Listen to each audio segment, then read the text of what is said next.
Belakangan ini banyak influencer yang menantang praktisi santet untuk menyantet dirinya. Kemudian ada anggapan bahwa santet tidak nyata sama sekali. Nah, kemudian ada suatu permasalahan yang menarik untuk kita bahas. Apakah santet dengan sihir ini sama atau berbeda? Pada kesempatan kali ini, insya Allah kita akan membahasnya dengan rujukan-rujukan ilmiah. Teman-teman mesti tahu bahwa istilah sihir dengan santet hanyalah berbeda dari segi bahasa saja, di mana sihir ini berakar dari bahasa Arab. Saya membawa buku rujukannya, yakni As-Sarimul Battar fi Tasaddi li Saharatil Asrar, karya Syekh Wahid Abdul Salam Bali. Di sini beliau mengatakan istilah sihir, disebut sihir adalah amalun yuqarrabu fihi ila syaitani wa bimuawanatin minhu, yakni ritual yang dapat mendekatkan diri manusia pada setan dengan bantuannya. Al-Azhari mengatakan aslu sihri, asal makna dari sihir adalah sorfus syai'i an haqiqatihi ila ghairi, memalingkan sesuatu dari wujud yang sebenarnya kepada yang lainnya. Ibnu Manzur mengatakan rawa Syamir an Ibni Aisyah qol, Syamir meriwayatkan dari Ibnu Aisyah, beliau mengatakan al-arabu innama sammatis sihra sihran li'annahu yuzilu sihhata ilal marad. Orang Arab menyebut sihir dengan kata sihir, dengan lafal sihir, karena ia menghilangkan kesehatan seseorang. Dari yang tadinya sehat tubuhnya menjadi sakit-sakitan. Jadi sudah jelas ya, secara etimologi, pengertian bahasa, definisi secara lugawiyah, sihir adalah istilah orang-orang Arab untuk menyebut magic. Di Jawa tidak mengenal sihir, karena sihir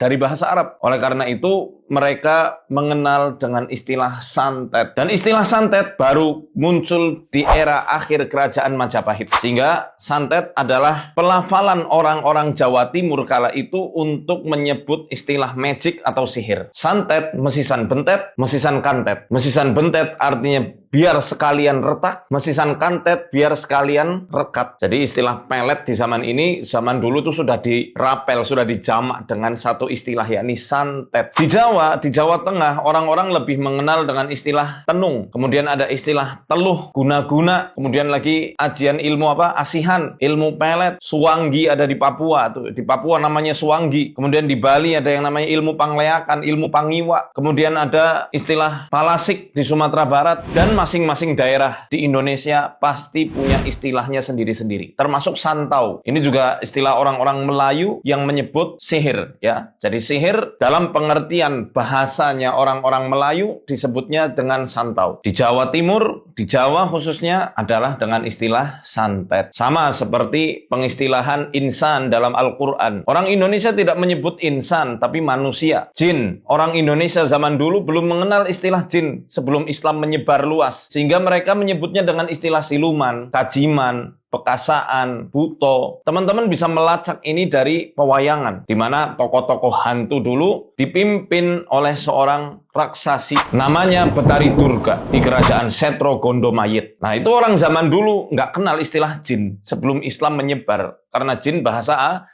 Arab. Demikian juga sihir. Maka santet dengan sihir ini hanya berbeda dari istilah pelafalan bahasa, budaya, dan adat dari orang-orang. Namun secara mekanismenya ternyata santet masuk bagian dari sihir. Walaupun katanya santet ini hanya menggunakan ramuan tertentu, racun-racun tertentu yang kalau diminum itu tidak bisa terdeteksi oleh medis. Sehingga menyebabkan muntah darah. Sebabnya jelas. Itu sebabnya khafi, nggak kelihatan. Dan sebab-sebab yang tidak terlihat itu juga termasuk bagian dari ilmu sihir. Pengertian dari sihir itu sendiri. Ma latufa ma'khaduhu wa daqqa. Sesuatu yang dilakukan secara lembut, tidak kelihatan, dan terselubung. Termasuk main racun, diletakkan dengan sembunyi-sembunyi, tidak terlihat, efeknya juga susah diketahui oleh dokter. Ini termasuk bagian dari sihir. Walaupun yang meletakkan racun itu adalah manusia. Berarti nggak ada sangkut pautnya sama setan dong? Ada, karena Al-Quran sendiri yang menjelaskan wattaba'u ma tatlus syayatinu ala mulki Sulaiman wa ma kafara Sulaiman walakinna syayatina kafaru yu'allimunan nasa sihra. Mereka, para tukang sihir itu, mengikuti apa yang dibacakan oleh setan. Setan itu mengejak, mendikte orang-orang untuk merapalkan mantra-mantra. Itu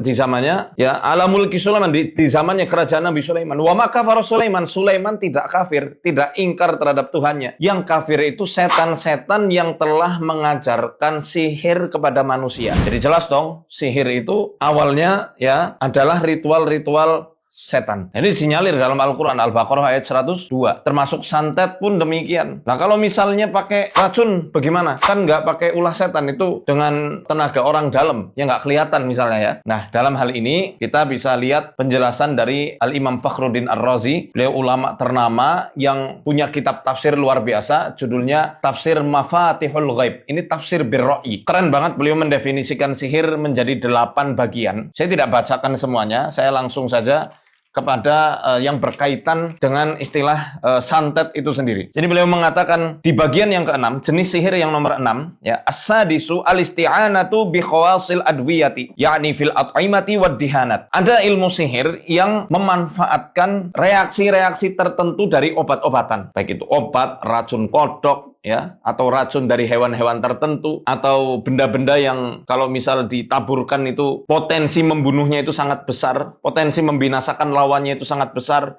Itu menggunakan cara-cara seperti itu. Fil at'imah, yang diletakkan pada makanan-makanan, atau dihanat. Dihanat ini sesuatu yang dibalurkan, sehingga ketika dibalurkan ke tubuh seseorang jadi gatal secara terus-menerus dan susah untuk disembuhkan. Kulitnya melepuh, ya, dan tidak terdiagnosa. Ini apa ini sakitnya? Atau ketika dibalurkan rambutnya langsung jadi rontok. Ini bagian dari ilmu sihir nomor 6 yang disampaikan oleh Al-Imam Fakhruddin Ar-Razi rahimahullah ta'ala. Jadi ketika saya katakan santet ini masih satu jenis dengan sihir, ini bukan karena saya asbun asal bunyi. Ada rujukan ilmiahnya. Tapi saya tidak memaksa pemirsa untuk sepakat sama saya. Silahkan, kalau misal Anda juga punya rujukan sendiri, ya tinggal disampaikan saja. Karena ini ranahnya ilmiah. Adapun literasi yang ada di dalam Islam, disebutkan jelas. Walaupun itu pakai racun, itu termasuk sihir. Ilmu sulap pun, ya, yang menggunakan alat-alat tertentu, Al-Imam Fakhruddin Ar-Razi juga memasukkan itu ke dalam bagian sihir. Retorika yang bagus, ya, penanaman sugesti, atau orang zaman sekarang mungkin lebih mengenal istilah hipnotis, ya, itu juga dimasukkan kepada ranah sihir, tapi bukan dalam pengertian syara', bukan secara pengertian terminologi yang bisa menjadikan seseorang itu bisa kufur ketika mengamalkan ilmu sihir tersebut. Nah, insya Allah di episode berikutnya kita akan lanjut lagi membahas tentang hakikat ilmu santet atau ilmu sihir ini. Terima kasih, barakallahu fikum, assalamualaikum warahmatullahi wabarakatuh.